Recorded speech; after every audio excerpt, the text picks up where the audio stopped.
Allô? Oui, bonsoir ou bonjour, selon l'heure à laquelle vous visualisez ce clip vidéo. Dans tous les cas, je vous souhaite la bienvenue dans ce nouveau clip vidéo que nous consacrerons à la gestion des clients qui sont à la fois des clients de l'officine et aussi des assurés qui sont couverts par une assurance ou une mutualité ou un régime de sécurité sociale. Dans ce clip vidéo, nous allons nous limiter au cas des tiers payants, qui n'est pas la sécurité sociale, mais des tiers payants de type entreprise ou mutuelle. Et donc, comme vous le savez, la typologie des clients dans une officine, d'une pharmacie, la première typologie, la première catégorie des clients, ce sont des clients qu'on dit des clients de passage et qui rentrent dans l'officine sans qu'ils aient une relation particulière avec l'officine et qui vont s'approvisionner en médicaments ou en d'autres produits. Et souvent qui règlent en espèces ou par carte bancaire ou par un autre moyen. Mais la deuxième catégorie, c'est souvent un client avec qui l'officine, le pharmacien ou la pharmacienne ont développé une relation de confiance qui parfois amène le pharmacien à consentir des crédits aussi et ouvrir une fiche et suivre les opérations qui ont été effectuées par ces clients-là. Une troisième catégorie, c'est le client assuré social qui est couvert par un régime de sécurité sociale type assurance maladie obligatoire, soit par un régime étatique ou privé, notamment si on prend pour le cas du Maroc, ce sera pour le secteur privé la CNSS, pour les fonctionnaires la CNOPS. Pour d'autres pays comme au Gabon et d'autres pays ou au Sénégal, il y a d'autres dispositions. La quatrième catégorie qui nous intéresse particulièrement aujourd'hui, ce sont des clients qui sont pris en charge par un tiers payant qui, dans les opérations donc qu'ils vont faire dans la pharmacie, dans l'officine, vont être prises en charge par une entreprise ou une mutuelle. Et pour illustrer ce dernier cas, qui est l'objet donc de ce clip vidéo, nous allons prendre un exemple réel hors du contexte marocain. Et ce sera l'occasion pour moi d'annoncer que Gestofi s'installant au Burundi, nous allons prendre donc un exemple du Burundi dans lequel euh, une mutuelle couvre un certain nombre d'assurés et travaille avec un certain nombre de pharmacies. On va voir comment Gestofi va permettre ces opérations. Alors rapidement, cette mutualité qui s'appelle Solis, c'est une mutualité qui va permettre le remboursement de 70% des médicaments, soit princeps, soit génériques. Comme vous voyez ici, il y a plusieurs catégories de clients et ici, le taux de remboursement est un taux uniforme, unique, donc un peu facile à gérer et qu'on va essayer de montrer comment on va gérer ces opérations-là dans Gestofi. Dans Gestofi, donc, on va pouvoir suivre 5 process, 5 actions. Première action, comment entretenir le fichier des tiers payants, c'est-à-dire comment on va créer et ajouter cette mutuelle qui s'appelle Solis, on va l'intégrer dans Gestofi, et d'autres. On peut gérer plusieurs tiers payants à la fois. Comment ajouter des clients qui sont inscrits dans cette mutuelle avec ce tiers payant. On verra donc qu'un client peut avoir des opérations sous le chapeau tiers payant ou avoir des opérations, par exemple, s'il prend de la part en pharmacie qui n'est pas couverte par cette mutuelle, eh bien évidemment, il va l'inscrire à son propre compte, donc il aura deux comptes. De même, donc, on va voir une vente avec tiers payant. Et c'est là où on sort du cas normal des clients, où on va facturer toutes les opérations de tous les assurés de ce tiers payant. On va les facturer dans un cadre donné, soit une facturation mensuelle ou autre. Et une fois qu'on a facturé, bien sûr, pour suivre ce compte tiers payant, il va falloir saisir et gérer les règlements qui parviendront de ce tiers payant.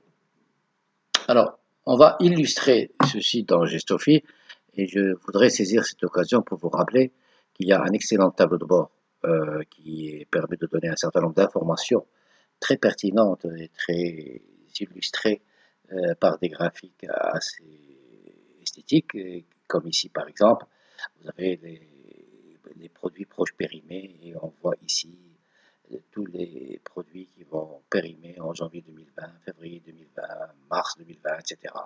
Vous avez ici le palmarès des ventes. Je m'arrêterai là. Je vous invite à activer ce tableau de bord. Vous serez étonné par la richesse des informations qui sont présentées. Je ferme la parenthèse pour aller, comme je l'ai dit, dans les actions qu'on va mener dans Gestofi. D'abord, la première action, c'est d'aller créer cette mutuelle Solis dans le cadre des tiers payants, des sociétés tiers payants.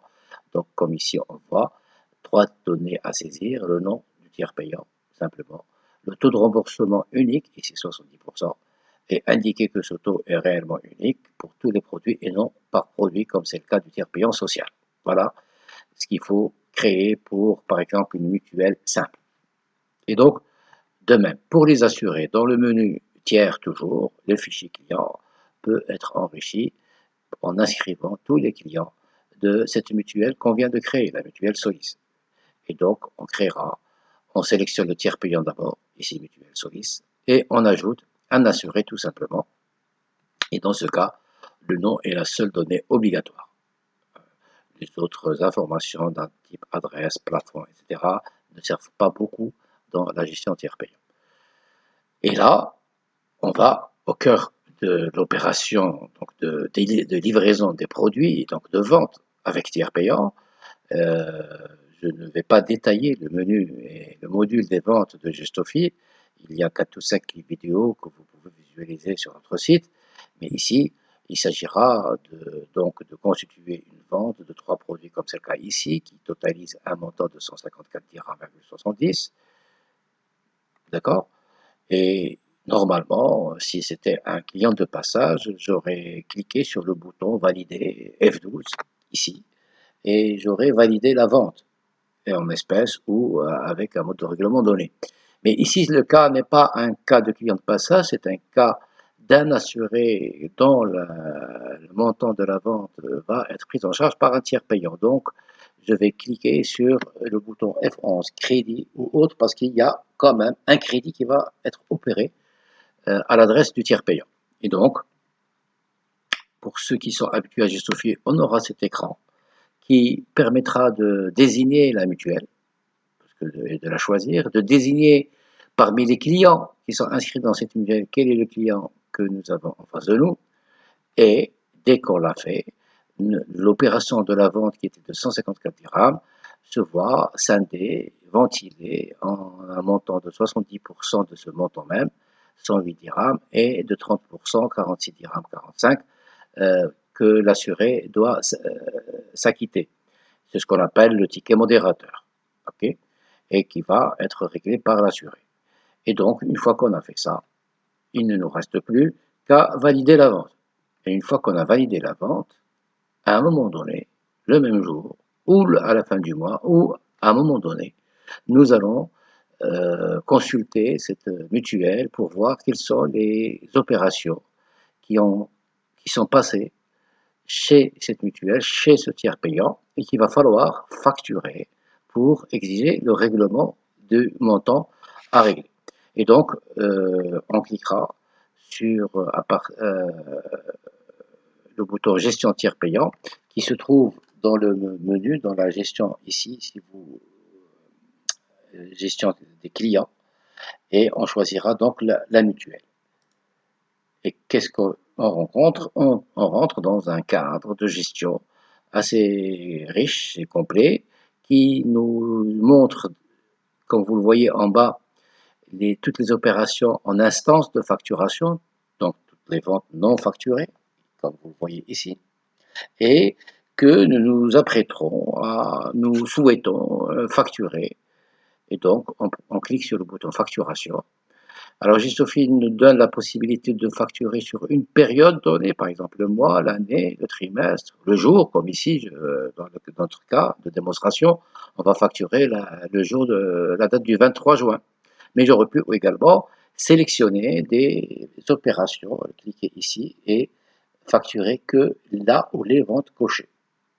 Alors, on va prendre le cas d'une facturation périodique. Donc, on va valider et tout ceci. Donc, si vous avez remarqué, je reviens en arrière. Pardon, je reviens en arrière. Vous avez remarqué qu'il y a des ventes en instance de facturation. Je clique, je valide.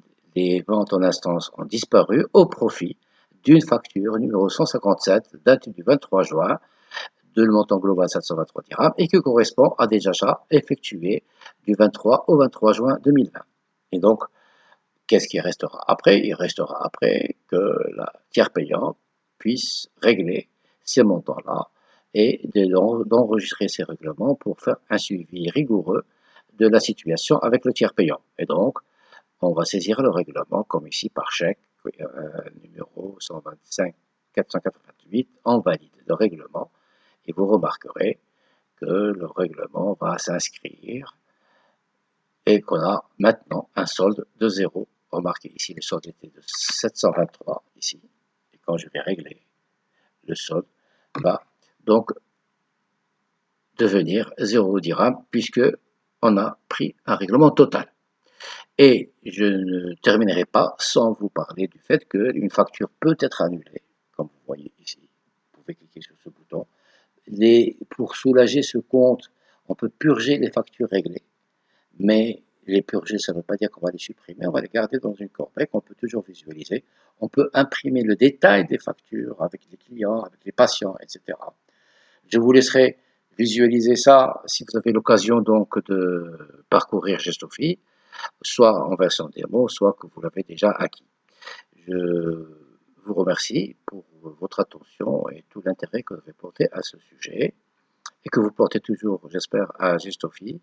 Pour plus d'informations, je vous inviterai à consulter notre site web www.software.ma et vous donne rendez-vous pour un prochain clip vidéo et je vous demande de bien vous porter et vous invite à une prochaine fois.